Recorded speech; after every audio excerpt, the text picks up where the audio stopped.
ಭಾರತ ಮತ್ತು ಪಾಕಿಸ್ತಾನ ನಡುವಿನ ಮಿಲಿಟರಿ ಉದ್ವಿಗ್ನತೆ ನಿರಂತರವಾಗಿ ಹೆಚ್ಚುತ್ತಾ ಇದೆ. ಪಾಕಿಸ್ತಾನ ಗುರುವಾರ ರಾತ್ರಿ ಡ್ರೋನ್ಗಳು ಮತ್ತು ಕ್ಷಿಪಣಿಗಳಿಂದ ಭಾರತದ ಹಲವಾರು ನಗರಗಳ ಮೇಲೆ ದಾಳಿ ಮಾಡಲು ಪ್ರಯತ್ನಿಸಿತು. ಆದರೆ ಭಾರತದ ವಾಯು ರಕ್ಷಣಾ ಪಡೆಗಳು ಪಾಕಿಸ್ತಾನದ ಎಲ್ಲ ಯತ್ನಗಳನ್ನು ವಿಫಲಗೊಳಿಸಿದೆ. ಅಲ್ಲದೆ ಪ್ರತೀಕಾರವಾಗಿ ಪಾಕಿಸ್ತಾನದ ಹಲವು ನಗರಗಳ ಮೇಲೆ ಕ್ಷಿಪಣಿ ದಾಳಿಗಳನ್ನು ನಡೆಸಿದೆ. ಈ ಯುದ್ಧದ ಸಂದರ್ಭಗಳಲ್ಲಿ ಒಂದು ವೇಳೆ ಪರಮಾಣು ಯುದ್ಧವಾದರೆ ಏನಾಗಬಹುದು ಅನ್ನೋ ಚಿಂತೆ ಅನೇಕರನ್ನ ಕಾಡ್ತಾನೆ ಇರುತ್ತೆ. ಒಂದು ವೇಳೆ ಪರಮಾಣು ಯುದ್ಧ ಸಂಭವಿಸಿದ್ರೆ ನಮ್ಮನ್ನ ನಾವು ರಕ್ಷಿಸಿಕೊಳ್ಳಲು ಏನು ಮಾಡಬೇಕು? ಸ್ಫೋಟವನ್ನ ತಪ್ಪಿಯೂ ನೋಡಬೇಡಿ. ತಜ್ಞರ ಪ್ರಕಾರ ಪರಮಾಣು ದಾಳಿಯ ಸಂದರ್ಭದಲ್ಲಿ ತೀವ್ರವಾದ ಶಾಖದೊಂದಿಗೆ ದೊಡ್ಡ ಸ್ಫೋಟ ಉತ್ಪತ್ತಿಯಾಗುತ್ತೆ. ಅಂತಹ ಪರಿಸ್ಥಿತಿಯಲ್ಲಿ ಪರಮಾಣು ಸ್ಫೋಟದ ಮಿಂಚನ್ನ ತಪ್ಪಿಸಬೇಕು. ಅಪ್ಪಿತಪ್ಪಿಯೂ ಸ್ಫೋಟದ ಕಡೆಗೆ ನೇರವಾಗಿ ನೋಡಬಾರದು. ಯಾಕಂದ್ರೆ ಸ್ಫೋಟವನ್ನ ನೇರವಾಗಿ ನೋಡುವುದರಿಂದ ಕುರುಡುತನದ ಅಪಾಯ ಉಂಟಾಗುತ್ತೆ. ತಕ್ಷಣ ಸುರಕ್ಷಿತ ಪ್ರದೇಶಕ್ಕೆ ಓಡಿ. ಸ್ಫೋಟದ ನಂತರ ಸುಮಾರು 20 ನಿಮಿಷಗಳ ಕಾಲ ಸುರಕ್ಷಿತ ಆಶ್ರಯದಲ್ಲಿ ಆಶ್ರಯ ಪಡೆಯುವ ಮೂಲಕ ನಿಮ್ಮನ್ನ ಸುರಕ್ಷಿತವಾಗಿ ಇರಿಸಿಕೊಳ್ಳಿ. ಯಾಕಂದ್ರೆ ಈ ಅವಧಿಯಲ್ಲಿ ಹೊರಹೊಮ್ಮುವ ವಿಕಿರಣ ಅತ್ಯಂತ ಅಪಾಯಕಾರಿ. ಇದಕ್ಕಾಗಿ ದಾಳಿ ನಡೆದ ತಕ್ಷಣ ಯಾವುದೇ ಸಮಯವನ್ನ ವ್ಯರ್ಥ ಮಾಡದೆ ತಕ್ಷಣವೇ ಬಲವಾದ ಕಟ್ಟಡದ ಒಳಗೆ ಹೋಗಿ. ನೆಲಮಾಳಿಗೆ ಇದ್ದರೆ ಇನ್ನೂ ಸೇಫ್. ಅಲ್ಲಿ ಯಾವುದೇ ಕಿಟಕಿ ಇರಬಾರದು. ಅಂತಹ ಜಾಗಕ್ಕೆ ತೆರಳಿ ಒಳಗಿನಿಂದ ಸರಿಯಾಗಿ ಲಾಕ್ ಮಾಡಿಕೊಳ್ಳಿ. ಮನೆಯನ್ನು ಸಂಪೂರ್ಣವಾಗಿ ಮುಚ್ಚಿ. ನೀವು ಸುರಕ್ಷಿತ ಮನೆಯನ್ನ ತಲುಪಿದ ತಕ್ಷಣ ಡಕ್ ಅಂಡ್ ಕವರ್ ತಂತ್ರವನ್ನ ಅಳವಡಿಸಿಕೊಳ್ಳಿ. ಮೇಜಿನಂತಹ ಗಟ್ಟಿಮುಟ್ಟಾದ ವಸ್ತುವಿನ ಕೆಳಗೆ ಬಾಗಿ ನಿಮ್ಮ ತಲೆ ಮತ್ತು ಕುತ್ತಿಗೆಯನ್ನ ಮುಚ್ಚಿಕೊಳ್ಳಿ. ಗಾಜು ಕಿಟಕಿಗಳು ಮತ್ತು ಬಾಹ್ಯ ಗೋಡೆಗಳಿಂದ ದೂರವಿರಲು ಪ್ರಯತ್ನಿಸಿ. ಮನೆಯ ಕಿಟಕಿಗಳು ಬಾಗಿಲುಗಳು ಭದ್ರವಾಗಿ ಮುಚ್ಚಿಕೊಳ್ಳಿ. ಸಾಧ್ಯವಾದರೆ ಅದನ್ನ ಟೇಪ್ ಮತ್ತು ಪ್ಲಾಸ್ಟಿಕ್ ಹಾಳೆಯಿಂದ ಮುಚ್ಚಿ. ಸರಿಯಾಗಿ ಸ್ನಾನ ಮಾಡಿ. ನೀವು ಸುರಕ್ಷಿತ ಮನೆಯನ್ನ ತಲುಪಿದ ತಕ್ಷಣ ನಿಮ್ಮ ಎಲ್ಲಾ ಬಟ್ಟೆಗಳನ್ನು ತೆಗೆದು ಪ್ಲಾಸ್ಟಿಕ್ ಚೀಲದಲ್ಲಿ ಹಾಕಿ ಕವರ್ ಮಾಡಿಟ್ಟುಕೊಳ್ಳಿ. ಹೀಗೆ ಮಾಡದಿದ್ರೆ ಆ ಬಟ್ಟೆಗಳು ವಿಕಿರಣಶೀಲ ಕಣಗಳಿಂದ ಕಲುಷಿತಗೊಳ್ಳಬಹುದು. ಇದರೊಂದಿಗೆ ಶುದ್ಧ ನೀರು ಮತ್ತು ಸೋಪಿನಿಂದ ಚೆನ್ನಾಗಿ ಸ್ನಾನ ಮಾಡಿ. ಆದರೆ ನೆನಪಿರಲಿ, ಸ್ನಾನ ಮಾಡುವಾಗ ಚರ್ಮವನ್ನ ಉಜ್ಜುವ ತಪ್ಪನ್ನ ಮಾಡಬೇಡಿ. ಮುಚ್ಚಿದ ಆಹಾರ ಮತ್ತು ಬಾಟಲ್ ನೀರನ್ನ ಮಾತ್ರ ಬಳಸಿ. 2 ದಿನ ಹೊರಗೆ ಹೋಗಬೇಡಿ. ವಿಕಿರಣಶೀಲ ಕಣಗಳಿಂದ ನಿಮ್ಮನ್ನ ರಕ್ಷಿಸಿಕೊಳ್ಳಲು ಕನಿಷ್ಠ 2 ದಿನಗಳ ಕಾಲ ಆ ಸುರಕ್ಷಿತ ಮನೆಯಲ್ಲಿಯೇ ಉಳಿದು ಬಿಡಿ.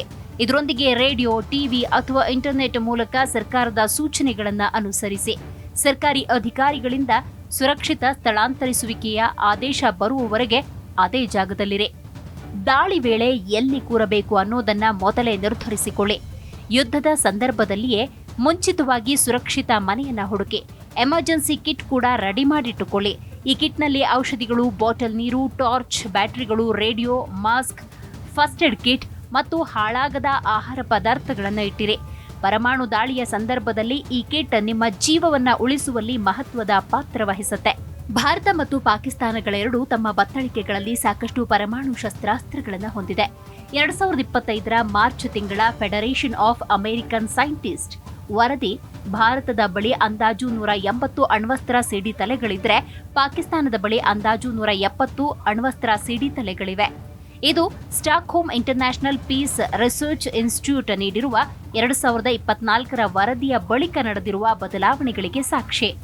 ಭಾರತ ಪರಮಾಣು ಕಾರ್ಯಕ್ರಮ 1974ರಲ್ಲಿ ಆರಂಭಗೊಂಡಿದ್ದು, ಭಾರತದ ಬಳಿ 10ರಿಂದ 40 ಕಿಲೋಟನ್ ತೂಕದ ಸಿಡಿತಲೆಗಳಿವೆ.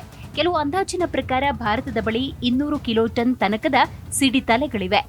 ಇನ್ನು 1998ರಿಂದ ಪರಮಾಣು ರಾಷ್ಟ್ರವಾಗಿರುವ ಪಾಕಿಸ್ತಾನದ ಬಳಿ ಭಾರತದ ಪ್ರಬಲ ಸಾಂಪ್ರದಾಯಿಕ ಸೇನಾಪಡೆಗಳನ್ನು ಎದುರಿಸಲು 5ರಿಂದ 12 ಕಿಲೋಟನ್ ತನಕದ ಸಿಡಿತಲೆಗಳಿವೆ.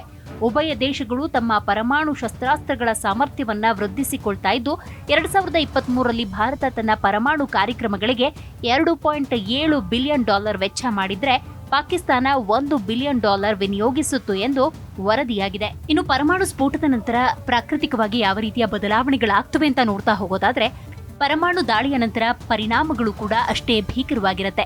ಸ್ಫೋಟಗಳು 16ರಿಂದ 36 ಮಿಲಿಯನ್ ಟನ್ಗಳಷ್ಟು ಮಸಿಯನ್ನ ಬಿಡುಗಡೆಗೊಳಿಸಿ 20ರಿಂದ 35% ಸೂರ್ಯನ ಬೆಳಕನ್ನ ತಡೆಗಟ್ಟಿ ಪರಮಾಣು ಚಳಿಗಾಲ ಉಂಟು ಮಾಡಬಲ್ಲದು.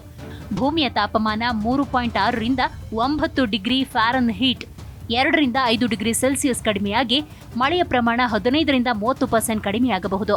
ಆಹಾರ ಉತ್ಪಾದನೆ ಪತನಗೊಂಡು ಬೆಳೆಯ ಪ್ರಮಾಣ 15ರಿಂದ 30% ಕುಸಿಯಬಹುದು.